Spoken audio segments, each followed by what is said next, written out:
Hello and welcome to the Westminster Institute. I'm Robert Riley, its director.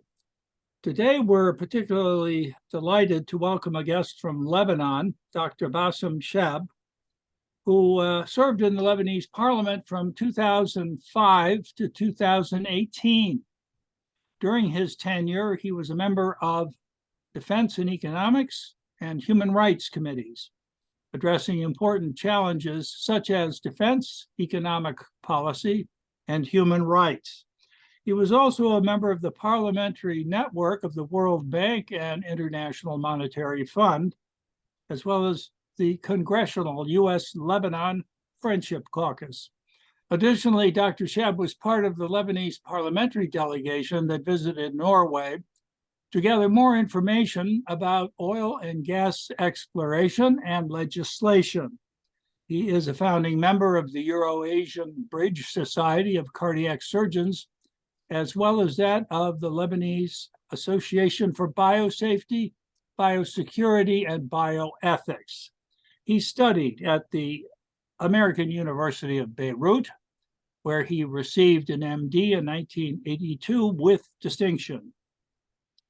Today, he is joining me to discuss energy issues in the Eastern Mediterranean and Lebanon in the wake of the war in Ukraine, or to put the issue more provocatively, will the war in Ukraine be a turning point for the East Mediterranean?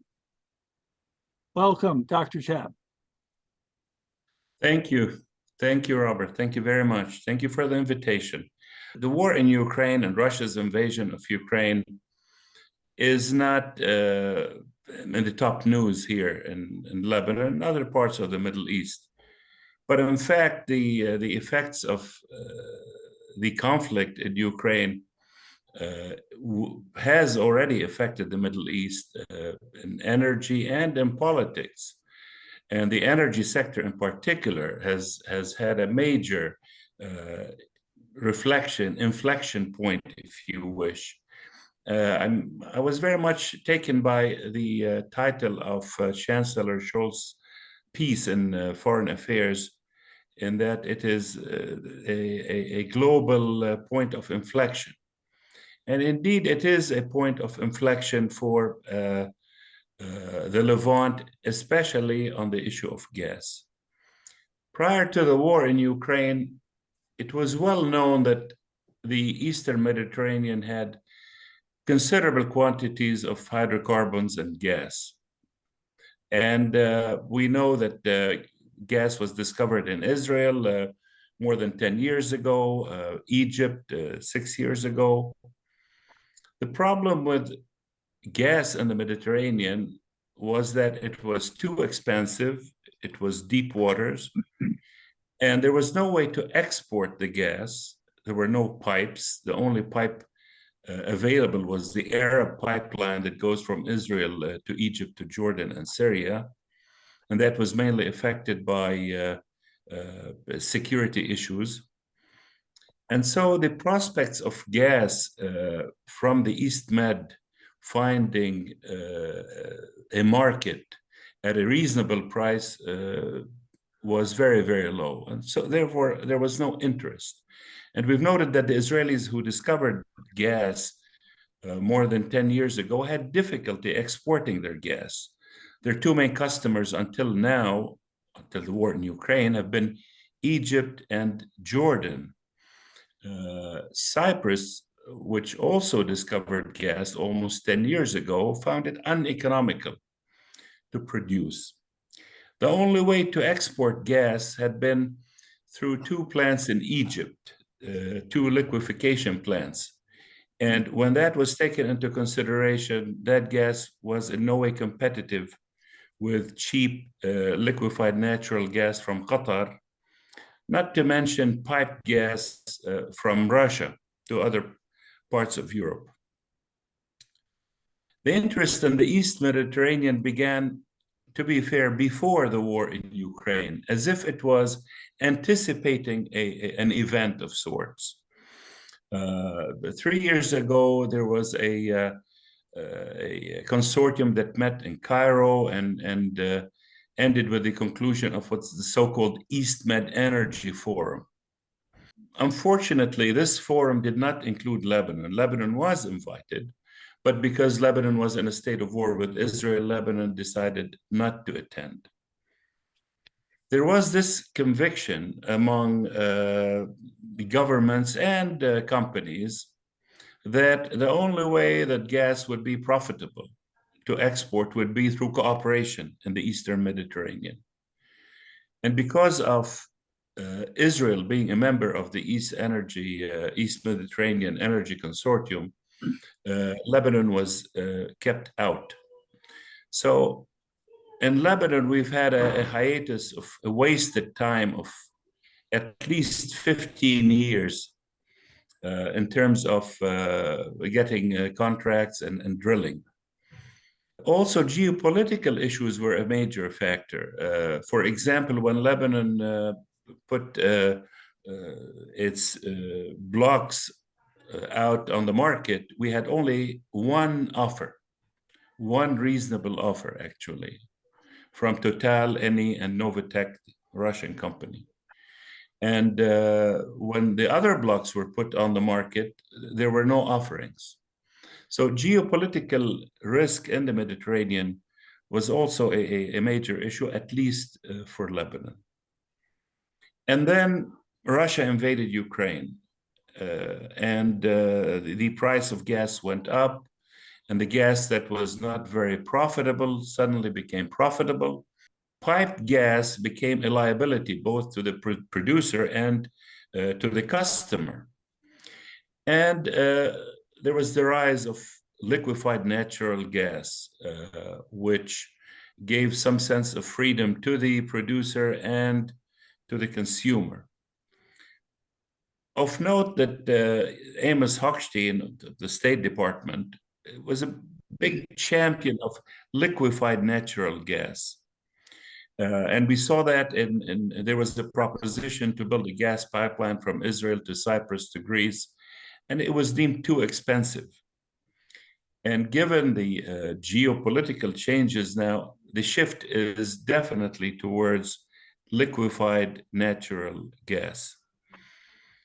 And so there was a new opportunity that the East Mediterranean gas, especially from Israel, which was expensive to liquefy and sell, became reasonable and also a necessity for Europe.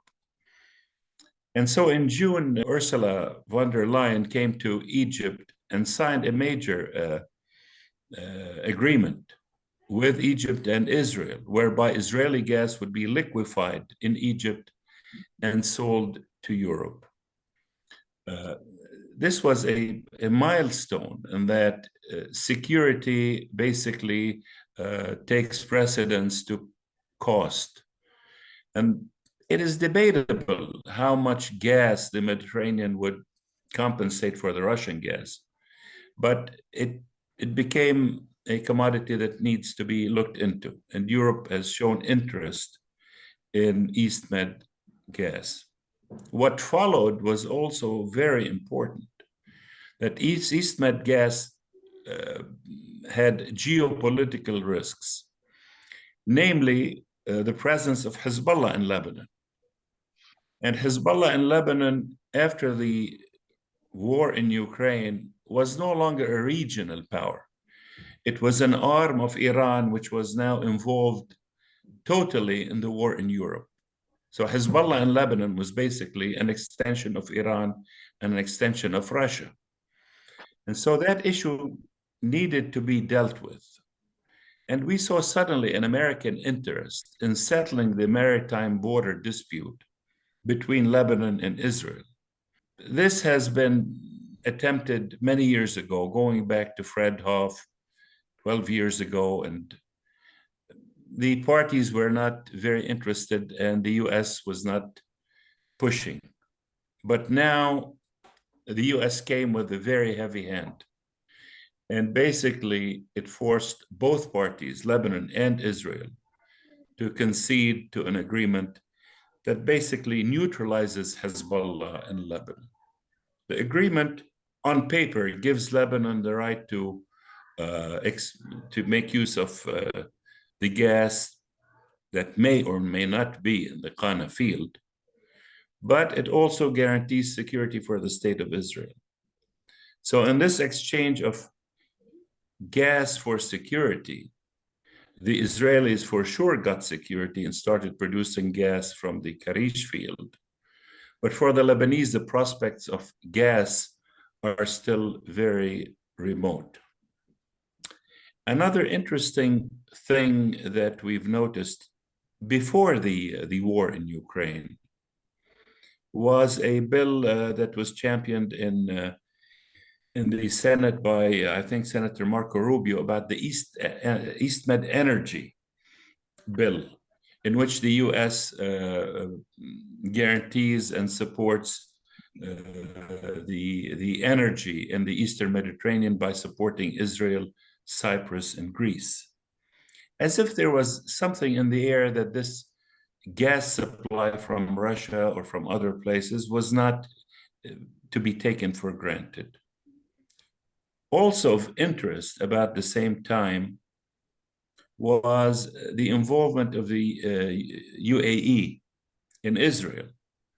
And a little bit more than a year ago, the UAE bought 22% of the Tamar field in Israel. And so the UAE became a direct partner in Israeli gas, which is something very interesting, because there was an attempt to have the UAE become a part of the East Med Energy Consortium, but it was vetoed by the Palestinian delegation, apparently. So there became an interest by the UAE in Mediterranean gas. And also of interest is Qatar, the largest producer of liquefied natural gas in the world, probably now after the United States, but a major exporter, became interested in gas in Lebanon. And after the maritime deal with Israel, it showed interest in acquiring the 20% share of the consortium that was owned by Novatek, the Russian company, which could no longer operate in Lebanon.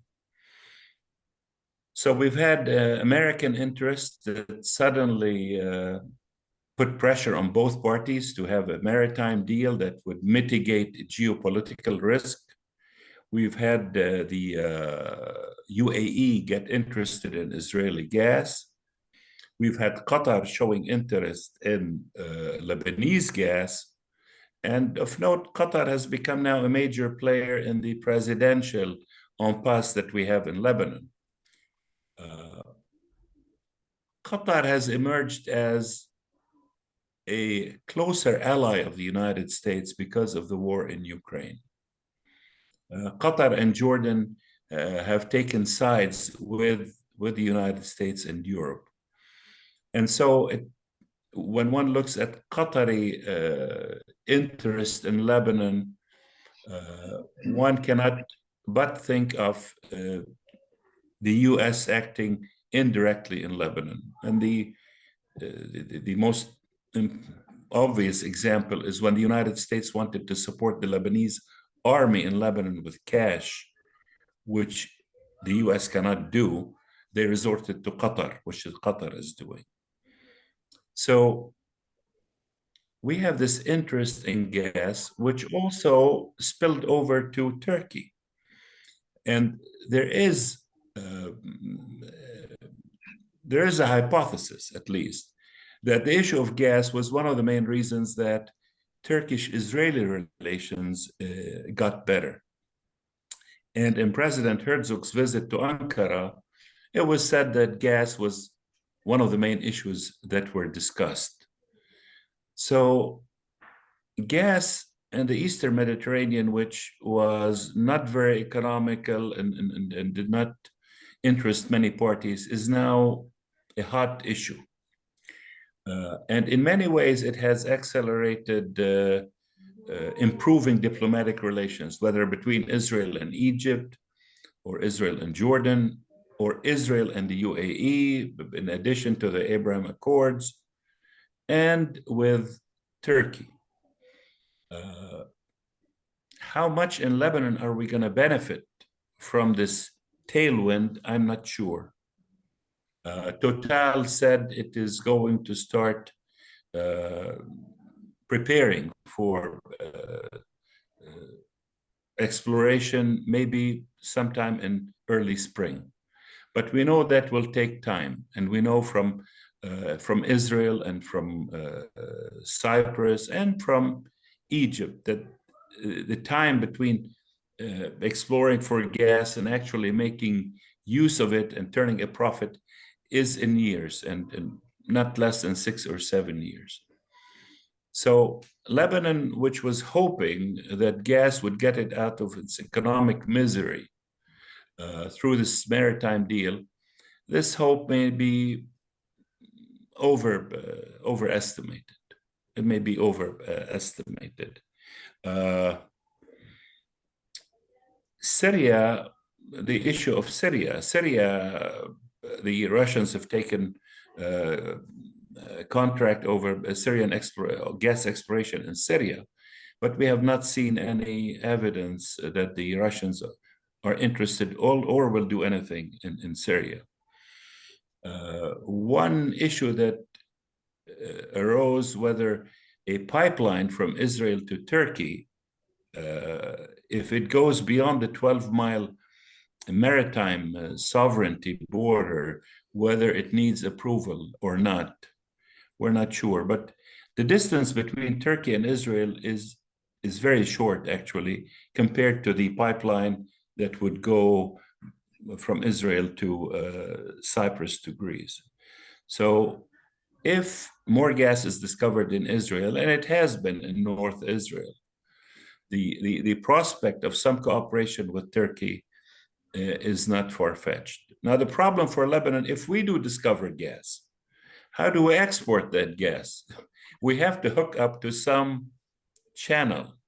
And because of the political situation that we cannot hook up to this East Med network, that's also another hurdle that awaits Lebanese gas if we do find gas in economically profitable quantities. Lebanon in the past was very much involved with oil. In fact, between 1967 and 1975, there was a pipeline from Saudi Arabia that went through the Golan Heights and Lebanon and was a major source of oil, Saudi oil exports to the West when the Suez Canal was closed. So Lebanon actually generated lots of revenue from Saudi oil being transferred through Lebanese territories. After 1975, when the Suez Canal opened, the line was cut off. Another pipeline that we had was from Kirkuk through Iraq, Syria, that bifurcated at the end to Banyas in Syria and Tripoli in Lebanon. And so I think if there is a new mood and perhaps an extension of the Abrahamic Accords, and if it is politically possible, Lebanon can still play a role as being a conduit of energy, especially between Saudi Arabia and the West. The pipeline is there and it's relatively well preserved. So I think we do have some potential, but the main risk for Lebanon really is geopolitical. We have hardly any electricity in Lebanon. We get an average of 1 hour a day. And there was an attempt by the United States about a year and a half ago, upon a move by Jordan to open up economically to Syria, for Lebanon to get Egyptian gas through the Arab pipeline from Egypt to Jordan to Syria to Lebanon, and to get electricity from Jordan. But now that Syria is an ally of Russia and Russia is at war with Europe, it has become politically impossible to have gas and electricity come to Lebanon from Egypt and from Jordan. So again, geopolitical risk, trumps all other economic benefits, and Lebanon is not going to see any gas, neither from Egypt nor electricity from Jordan. Lebanon's political isolation, in fact, I think is a detriment. And Lebanon has to think like it was an island, whereby we have to ensure our supply of everything. But in fact, if we do think a little bit outside the box, then Lebanon can have lots of options.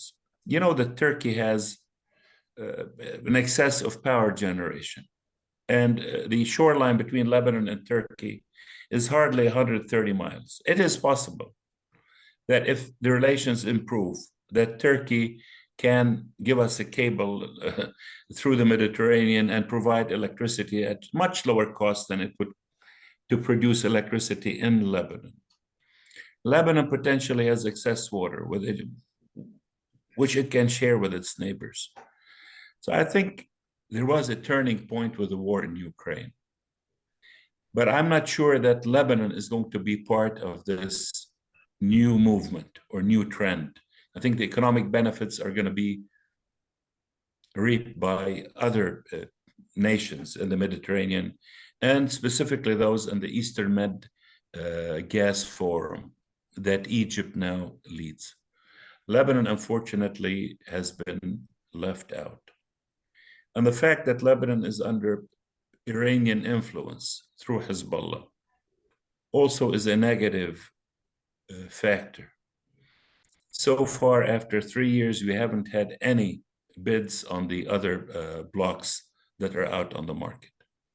So I think we have a lot of things to do in Lebanon to improve the situation, to make Lebanon more attractive. But unless one way or the other we become part of the East Med Gas Forum, which is led by Egypt, it's going to be very difficult for Lebanon to make use of its natural resources, even if they prove to be available. We will have problems liquefying the gas. We'll have problems marketing the gas. And I don't want to sound too pessimistic, but change may come. And I think should the Abrahamic Accords extend to Saudi Arabia and Oman possibly, and should there be a change in the area after the uprisings in Iran, ifs, but they may come true, they may realize. And I think in that case, our chances in Lebanon of exploiting our natural resources and integrating into the area would be much, much greater. Well, you mentioned Egypt a number of times. Isn't it the most successful Middle Eastern country aside from Israel in meeting its domestic gas needs through its own productions? In fact, to the point now that it's in a position to also export natural gas, which it's doing. Perhaps it's the political stability that al-Sisi has given Egypt that has allowed for this kind of development. Short of political stability in Lebanon, and you mentioned the complicating factor of Hezbollah, and today you still don't have a president, or you have an acting president. Is there any prospect for political stability in Lebanon developing to the point where investors would have the confidence to bid on those gas fields? Regarding Egypt, I think, has been one of the quickest countries to make use of the gas discovery in the Zohr field. I think it took them only 3 to 4 years for the gas to be made use of domestically. And Egypt needs that gas domestically. But there's no doubt that the stability in Egypt has attracted major players, namely Eni, the Italian company, to go full speed ahead in Egypt. There's no doubt that geopolitical stability is a major factor for these big companies that are not willing to risk capital in areas where risk is abundant, to say the least. There's no doubt that the maritime agreement between Lebanon and Israel has mitigated geopolitical risks to a large extent. But we still have lots to do domestically. What Lebanon needs to do in terms of fighting corruption, of passing legislation so we can get aid from the IMF and the World Bank, so we can resuscitate our banking sector. A lot of things have not been done, and the international community has been disappointed with the slow pace of reform. Reform in Lebanon has been very, very slow, and it's been hampered by a complicated political process. And this complication is partly because the elections in Lebanon produced a stalemate in parliament with no clear majority that can produce a president. And we've had that in the past, and we've gone for almost 2 years without electing a president. The last time around, it was the JCPOA and the Iranian American agreement that facilitated an Iranian American agreement in Lebanon that produced the president, our ex-president, who was an ally of Hezbollah effectively. He is an ally of Hezbollah. And his election was the result of some external agreement. And so the Lebanese now are in this domestic stalemate, are waiting for some international agreement to facilitate the process. But until then, we don't have a president. We have a government that is a caretaker government. And I think that's not a good recipe to attract international companies that want to invest in Lebanon. What do you make of the turn of events when Hezbollah was threatening to attack Israeli exploration or gas-producing facilities in the Eastern Mediterranean if they began to produce short of this line of agreement, but then supported the agreement when it was reached? Mm-hmm. What do you think of Hezbollah's role in that? And very few people, yeah, sorry. No, I'm sorry. Well, why did it find it in its interest to agree to the agreement, to support the agreement?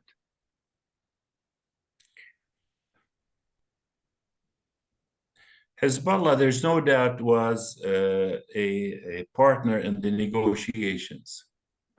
Main negotiating partner was Hezbollah. And there's no doubt that the agreement was done with the agreement of Hezbollah. Why would Hezbollah want this agreement? One has to look further than Hezbollah to Iran. And this is, Iran leaves a lot of domestic issues to Hezbollah, but when it comes to issues relating to the regional area, that it's Iran that makes those decisions. And so Iran felt it was a good time to have this agreement. And it's of interest that a few days later, the Kadhimi was removed in Iraq and was replaced by a prime minister who is pro-Iranian. And I will tell you that people here were saying it was quid pro quo, that Iran gave up something in Lebanon and picked up something else in Iraq. And besides, Hezbollah needs something domestically to show that it wants to create a regional calm that is conducive to making use of Lebanese gas. And at that point in time, they had no interest in continuing this confrontation with Israel. But there's no doubt that this agreement was done with the approval of Hezbollah. even though the agreement is interpreted by some as a tacit recognition by Lebanon of Israel. It is not a tacit recognition, it's an open recognition. And in 27 times in the document, the state of Israel is mentioned as the state of Israel, not the Zionist entity or whatever Hezbollah calls it. And it was a little embarrassing, I think, for Hassan Nasrallah, so much so that he had to come up and explain to his followers, how come there's no recognition of Israel when Israel was mentioned 27 times in the agreement? Everybody knows that this is an agreement with Israel, and a lot of people think it was it introduced some normalization. May not go a long way, but it is the beginning of normalization of relations, whereby even Hezbollah deals with Israel as a state, which was something new to Hezbollah. So there is something there, but more importantly, the border issue was resolved. The agreement stipulates that the border issue would not be an area of contention at any time. And if it is, then it would be the United States who would resolve that issue and not any other agency. So the agreement is not it's way far from being a normalization with Israel, but to have a border delineated between Lebanon and Israel is something very, very important. Dr. Shab, you've indicated right up at the top that this renewed interest in Eastern Mediterranean gas was occasioned by a geopolitical factor, and that was the war in Ukraine. And of course, Europe's losing its major gas supplier, cheap gas from Russia, which runs its industries and heats its homes. So now with the effective gas shutoff, the destruction of 3 of the 4 Nord Stream pipelines, there seems to be a political determination in Europe to leave its dependency on Russia behind it. But what happens when peace comes in the Ukraine war? And particularly what happens if there's not necessarily a regime change in Russia, but if there's a change of the head of state and Putin goes. Mightn't Europe then find the excuse to get back in bed with its major gas supplier in Russia? And therefore, that would deflate the geopolitical interest in that Eastern Mediterranean gas. Is that a danger? I don't think so. I think Russia has lost Europe as a customer. And I think many others are moving in quickly to fill the space, starting with Azerbaijan and other countries. But I think the trend in moving to liquefied natural gas is not reversible. I think the world has moved on to gas and even to liquefied natural gas. I mean, it's so much so that the Chinese were buying cheap Russian gas, liquefying it and selling it back to Europe. It's just so I think the world has moved on past gas and pipelines. The world has moved on to liquefied natural gas, and that is not reversible. I don't think the world is going to go back. Russia knows that, and they have a plant in Yamal. They have a big liquefied natural gas plant in the north, and they're accelerating it so they can get on the bandwagon. But in this bandwagon, you have the United States, Qatar, Australia, and Malaysia, the top 4. And effectively, America controls the liquefied natural gas market of the world, which leaves Russia now in a very secondary role. And this change to liquefied natural gas away from oil has also had its impact on the Middle East. Saudi Arabia, which was the main energy producer, and with the relations with the US not doing that well, has now become maybe number two on the block. Number one is Qatar. Qatar, Jordan, Morocco, and Tunisia supported the US in Ukraine. And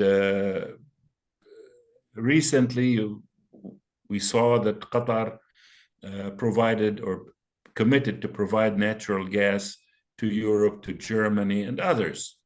And so these are long-term contracts, and it's going to be very difficult for the Russians to come back in with short-term contracts. I think the aftermath of the war in Ukraine on Russia, when peace comes, whenever it comes, is going to be even worse than it is today.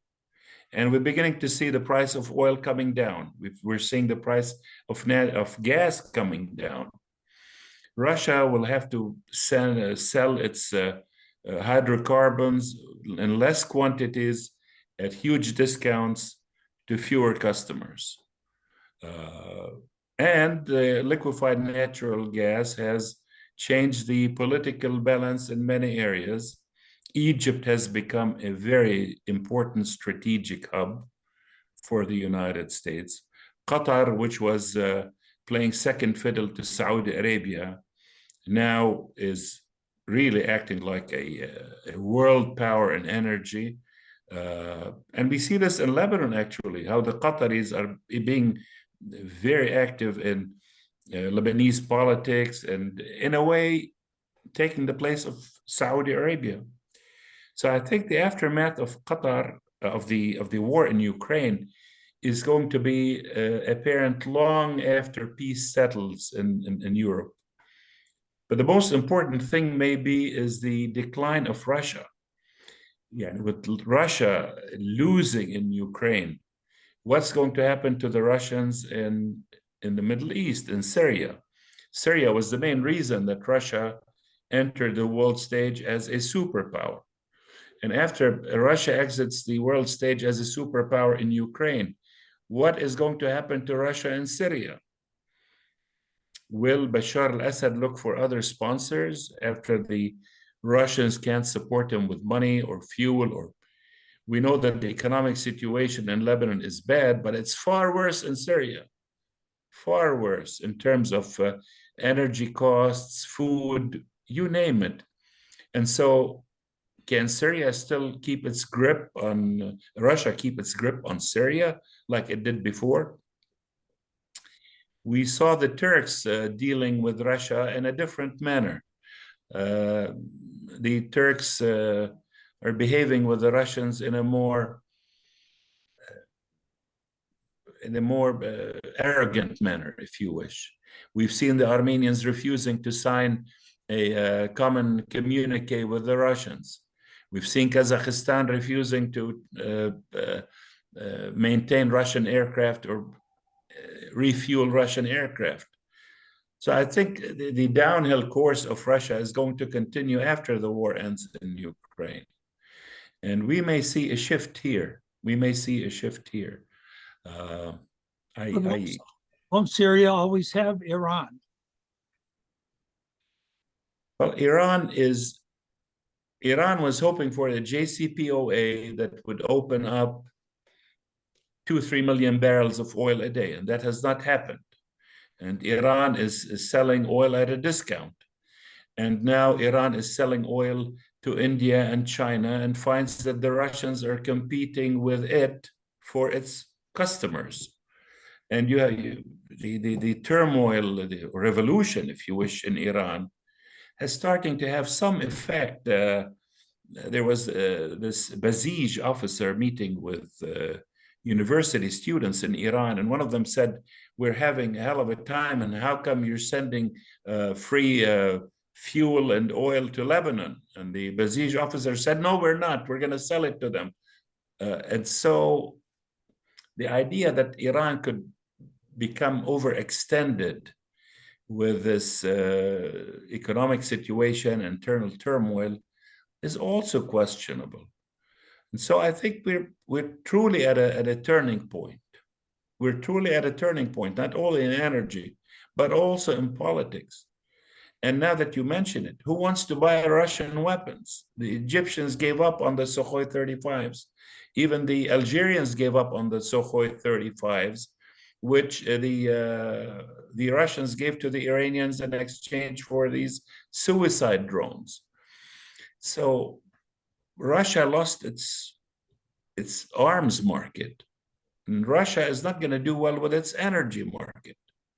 And are these things going to affect us in the Middle East? Yes, I think they would. Well, some say that Russia has not suffered in the oil market, and that it's done actually rather well in selling its oil. And oil is, I believe, a far more fungible commodity than is natural gas. Would you agree with that? That would be. Well, I think the numbers are correct, but the numbers were based on when oil was up to $100, and oil is now much lower than that. And it is said that the Russians are selling their oil at a discount. And so I think the Russians are going to have a hard time selling their oil, and they're going to have a hard time getting much out of it. I think already there are indications that in the last quarter, Russian oil exports have maybe come down a little bit, and the revenue has come down. So I'm not so sure that the Russians are going to continue to do economically well. Well, but sorry, Doctor, go ahead. But also they lost their arms market. The second source of income for Russia after oil is the arms industry. And I think they've lost that. They've lost that. Well, as you know, India was for many, many years one of the biggest purchasers of Russian arms. I don't know whether that has changed as it has increased its purchase of Russian oil. India has been moving slowly towards the United States. India has bought the P-8, the maritime patrol aircraft. They've bought the helicopters. They're thinking of buying the F-18 for their new aircraft carrier. And the Indians are worried that Russia, now being weak, cannot act as a buffer vis-a-vis China. Should India have a conflict with China, the Russians are not going to be neutral. They are too weak to be neutral. And I think it's, if you look at the relations between India and Taiwan, they see that these relations are warming up. And so I don't think you can put India in the place that vis-a-vis Russia in the place that it was several years ago. India is moving away, and I think India, seeing Russia weakened by this war, knows that China has the upper hand and the final say, and this historic relationship between India and Russia may be not as strong as it used to be.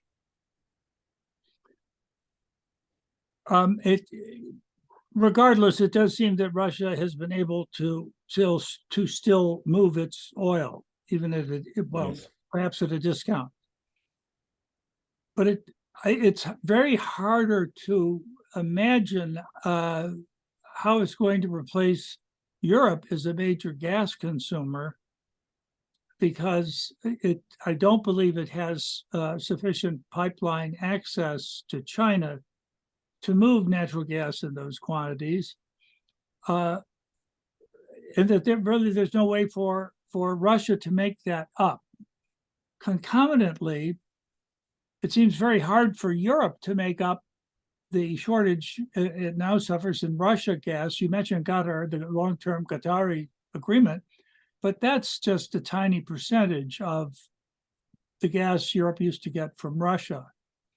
there will need to be far more supplies. And people say that Europe, Germany is going hell-bent in its development for renewable energy in order that fossil fuels will diminish in its future. I don't know how quickly that could happen. I think people may be a little overly optimistic about it, but it's still curious. Germany, as you know, did fill its gas storage tanks for this winter, but people are worried about next winter. Even though the price of natural gas has come down, China is opening up again because it's changed in COVID policy. So its demand for resources is going to rise.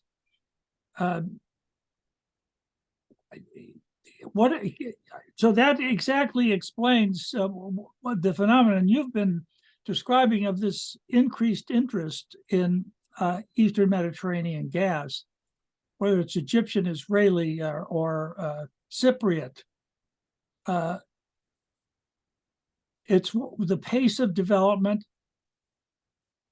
the future of geopolitical stability in the area, and the amount that the exploration and development corporations would be willing to invest to develop it, and then becomes the big question of how to move it. Now, you mentioned LNG, which is expensive, and an open market in which prices could fluctuate fairly wildly. So some kind of price stability also would seem to be required for the kind of long-term investment that the development of those gas fields, plus the pipelines or the LNG facilities, for them to be created to do this. So what kind of timeline would we be looking at there? It seems the timeline is being very much compressed, that Germany has finished an LNG terminal in record time. And I think they have several more that are going to come on board in the next few months. The US has moved to become really the #1 LNG exporter in the world. And to think that one of the companies, Cheniere, for example, which many years ago was a company to receive LNG, is now an exporter of LNG. The war has made the US a superpower in LNG. And if there were enough terminals in Europe, there's enough LNG to support Europe. The rate limiting, I'm not an expert in the technical issues, but the rate limiting step is the LNG ports to receive these shipments. And also, there's an accelerated move for renewables and nuclear power. I think there's going to be a discussion on nuclear power. Germany has kept 3 nuclear power plants open. So will Europe do well this winter? Yes. This idea that the Russians would weaponize energy against Europe and against the transatlantic alliance is going to fail, and it has failed. Is Europe looking for other venues? Yes, the East Mediterranean is one of them. It is a small source compared to the US and Qatar. Qatar, usually their customers were in Asia, not in Europe. And so this is a new field for Qatar. Qatar just decided on a plan to boost their production by about 70 to 80%. And so Qatar is trying to keep up with demand in a short period of time and develop whatever fields it has at an alarming rate, actually. So I think the view is positive, not negative, that the suppliers would have in a compressed time, accommodate the market. Do you believe that it is the energy issue and the liquefied natural gas issue that may have changed the attitude toward Qatar, along with the World Cup maybe, when just a short time ago there was the attempt to cut Qatar's off with relations with Saudi Arabia, Egypt, and so forth. A diplomatic embargo, which is now pretty much dissipated, mainly because of Qatari support of radical Islam and its support for the forces of radical Islam. And I mean, I remember so well when I was in the Middle East in 2003, watching Al Jazeera as it reported on Iraq. It was a highly destabilizing influence. And it has been characterized as the Muslim Brotherhood television station. And that, as you know, is supported by the ruler of Qatar. It is true. There is a change towards the Muslim Brotherhood in the Middle East. And even Turkey has distanced itself from the Muslim Brotherhood, which allowed for rapprochement with Egypt and allowed for rapprochement with other countries. So there is a change, and that change is also in Qatar to some extent.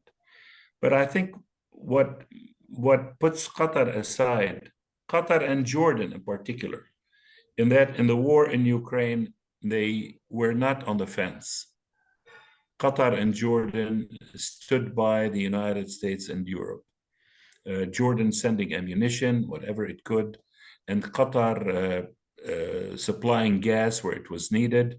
And even Jazeera, you mentioned Al Jazeera. Al Jazeera has quite a bit of coverage on the Ukraine war, and it is biased towards Ukraine.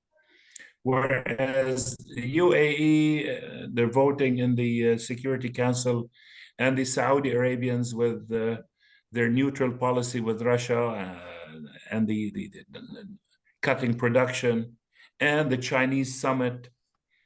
This has put Qatar on a different scale vis-a-vis the United States and the West. And so, yes, they've supported radical Islam, but in the war that's facing Europe and the West, Qatar stood on the right side of history, if you wish. Can we talk a little more about the role of Turkey here? Turkey will not recognize the exclusive economic zones of some of its neighbors,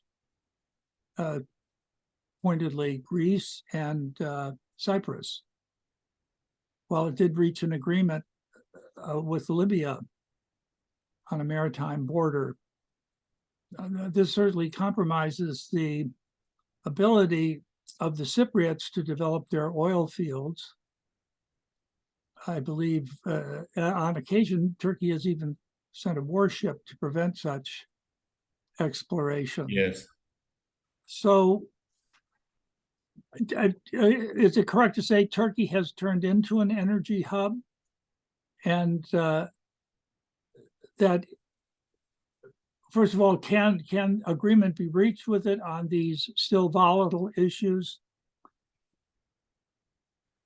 And can it, along with Egypt, be an energy hub through which these enormous gas finds in the Eastern Mediterranean can be sent to Europe? And Turkey has a problem in that its extended economic zone is very, very limited because of the Greek islands. So their only area that is reasonable is north of Cyprus. But so far, this area has not been shown to have much gas in it. And so Turkey has moved its attention to other areas, to the Black Sea, and to be a conduit from Azerbaijan and from Kurdistan. The pipeline goes to Jihan, and Turkey until now is a conduit of energy. If Israeli gas goes to Turkey, then it can easily connect to the European network. And there is a change also in Turkish policy that has become more pragmatic. It seems that Erdogan has sort of lessened his Islamic credentials and moved to a more nationalistic attitude, if you wish, before the 2023 elections. And at the end of the day, the US has some influence over Turkey. Turkey threatened to move into Syria, and the US did not approve. And at the end of the day, the Turks did not move in to extend their security zone in Syria. So Turkey is not an energy hub so far. Turkey is unlikely to be self-sufficient in energy. Oh, I didn't mean so Turkey, much in production of it as the transit of it. the transit of it, And yes, the pipelines. transit of it, Yes, that's what I yes. said. And so far, there's not much evidence of gas in North Cyprus. And apparently, this deal between Libya and Tripoli has been put aside in order to improve relations with Egypt. So Turkey is probably now, for the next few months, is going to be looking internally, and Erdogan preparing himself for elections in Turkey. And it's not sure that he's going to, the results are not predictable. And the Kurdish vote is a considerable vote in Turkey. And any activity in Syria would bring him closer to the nationalists, but would bring him further apart from the Kurdish vote in Turkey. So but interesting that this rapprochement with Israel was, let's say, accelerated by the events in Europe.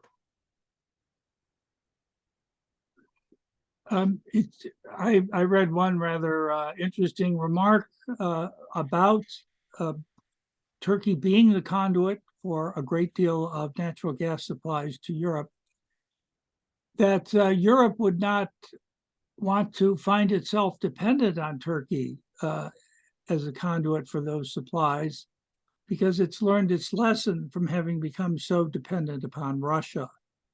And therefore, a diversification of supplies is in its interest, and pipelines to Italy are far more attractive than ones to Turkey or through Turkey.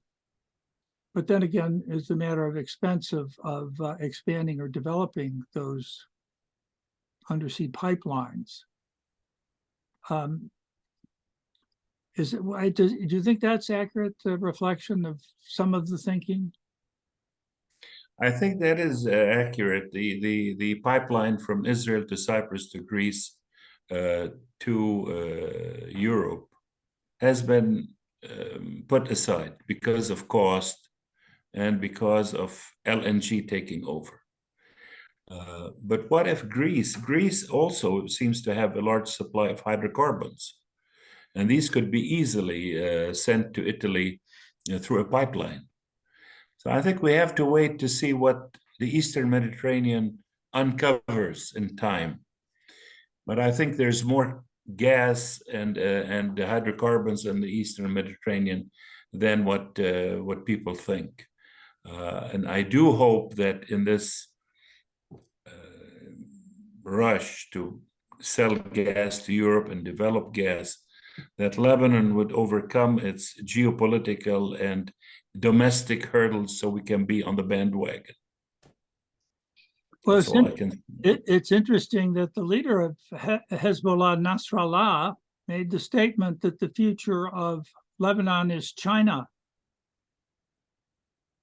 Yes. It's interesting that he said he is against any deal with the IMF or the World Bank. There's no doubt that part of Hezbollah's plan is to dissociate Lebanon from the West, and mostly financially. And so the banking crisis in Lebanon does serve Hezbollah in many ways.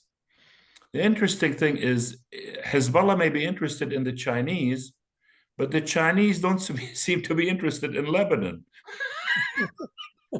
The Chinese don't seem to be interested in Lebanon. The Chinese ambassador in Lebanon is unheard to do any activity. And China is becoming one of the leading trading partners of Lebanon, if not the first. So China and Lebanon is behaving like a company. They sell products and they're not interested in getting involved in politics as long as they're a good number one trading partner. China is not interested in politics in Lebanon. And I think Hassan Nasrallah said that as a reflection of the Iranian Chinese strategic plan. Maybe But that's I think why, maybe that's why China is not interested politically in Lebanon, because it's deferring to Iran, which is a big supplier of energy to China, or assigned long-term contracts with China. Is that possible? True, and also that's possible. And also the Chinese feel that to leave that space to Russians. The Russians have signed a lease on fuel tanks in North Lebanon. The Russians for a while showed interest in the Greek Orthodox community. The Russians gave the Lebanese army 100 trucks. And so I think the Chinese didn't want to step on the toes of others in Lebanon. But I wonder what Hassan Nasrallah would think after the meeting with Saudi Arabia, the Chinese meeting with the Saudis. Wow. I mean, if China had to choose between the GCC and Iran, surely they would choose the GCC. So the Iranians were not very happy. And, they called the Chinese ambassador to protest the final communique, which stated that the three islands were UAE islands belong to the UAE. We'll see. The Chinese, like water, they go where the resistance is least. And now it seems to be heading towards Saudi Arabia. Could we close with a reflection from you as a very experienced Lebanese legislator on the condition of your own country? Has the spiral downward been arrested? If not, what could arrest it? And what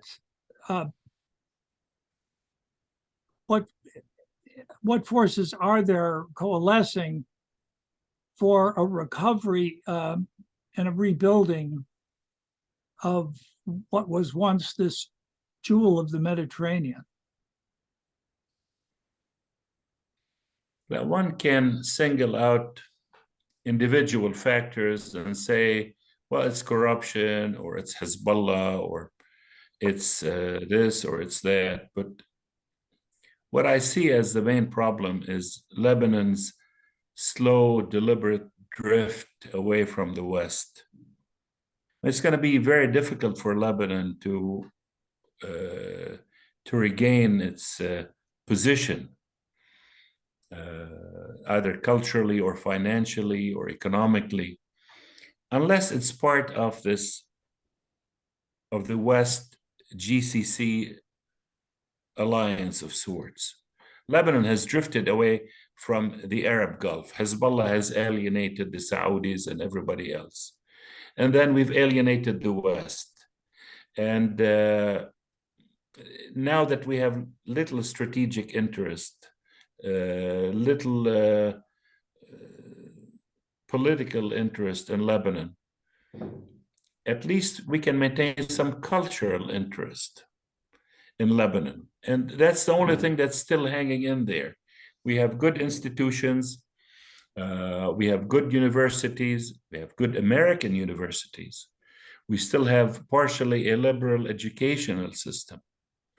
And we have an army. And it's not a surprise that the bulk of US aid to Lebanon and Western aid is to support institutions of liberal education and the Lebanese army. But until there is a tilt in the country towards the West, it's going to be very difficult to achieve much. Well, the prerequisite for that would seem to be escaping from the grips of Hezbollah. And whereas the Lebanese army for so many years stood as a guarantor for Lebanese independence and integrity, it seems that it more or less is under the thumb of Hezbollah rather than functioning as a national army anymore. Is that too grim an assessment? Yeah, it is actually. I think the Lebanese army has some independence. The Lebanese army has a role to play in security and stability. But being in Lebanon with Hezbollah, they will have to collude with Hezbollah and reach an understanding, which is understandable. And I think the US administration understands that. But in answer to your question, yes, as things are, the possibility of change in Lebanon is not great. But change in Lebanon has come as a consequence of geopolitical shifts in the Middle East. We've seen the Syrians pull out of Lebanon. We've seen Israel withdraw from Lebanon. And now we have Iranian influence in Lebanon. Should there be a change in Iran, that would reflect on us. Should the Russian presence in Syria weaken, and therefore weakening Iranian presence, that would reflect on us. And should the Abrahamic Accords, like I said, extend to Saudi Arabia or Oman, then that would change things. But I do not expect change to come from inside Lebanon. I cannot see what we Lebanese can do at this point under tremendous Iranian influence to change this situation. I don't think elections can make a difference. Even we've had elections and we saw it didn't make a difference. We can elect a new president and we can go by the Constitution. But unless a geopolitical shift happens, then we're gonna be in the same situation. And I dare say that the JCPOA did not reflect kindly on us. The JCPOA did not reflect kindly on Lebanon because it gave Iran more influence in Lebanon, and that's a fact. So even if we wanted to do whatever we could, and there was an agreement with the United States that gave Iran more leeway in Lebanon, then what could we do as legislators? Not much. But I don't want to sound too pessimistic, so I'm going to end on an optimistic note. And I think what the Ukraine is going to be a point of inflection, and not only in energy, but also in politics. And when it happens, a lot of things are going to change. And I wouldn't exclude Iranian influence in Lebanon being one of them. Let me sneak in one last question. What's your assessment of the role of U.S. foreign policy regarding Lebanon and the region? And of course, it played a major role in fathering in the Abrahamic Accords. Has that changed under President Biden, or how do you assess the effect of U.S. foreign policy currently? I would say that America's policy in Lebanon is reasonable to invest where you think investment pays off, and that's in social projects, NGOs, universities, education, and the Lebanese army. So I cannot be critical of that. I think it's the right thing to do. One thing that has changed is that in many ways, Lebanon has become a fault line between the US and Russia. Yeah, we have American presence in Lebanon and very close to Russian presence. The largest naval base outside Russia is 20 miles from the Lebanese border. So this continued interest in Lebanon was partly to train the Lebanese army to fight ISIS, to counter Hezbollah, but to some degree, it's also to counter Russian influence in Syria. Lebanon has become a fourth line. So I think the policy is prudent. It's a continuation, actually, of the previous policy. I can't say it changed much from President Trump's time. And I think until there are new parameters in the area, this policy is not going to change. Well, great. I'm afraid we're out of time right now, but I would like to thank our guest from Lebanon, Dr. Basem Shabb, for joining me today to discuss energy issues in the Eastern Mediterranean, particularly in light of the war in Ukraine. I invite our audience to go to the Westminster Institute website and to our YouTube channel, where you'll see our other offerings and publications, programs, a number of them on the Russia-Ukraine war, on China, Taiwan, Japan, and other issues in the Middle East. Thank you for joining us. I'm Robert Riley.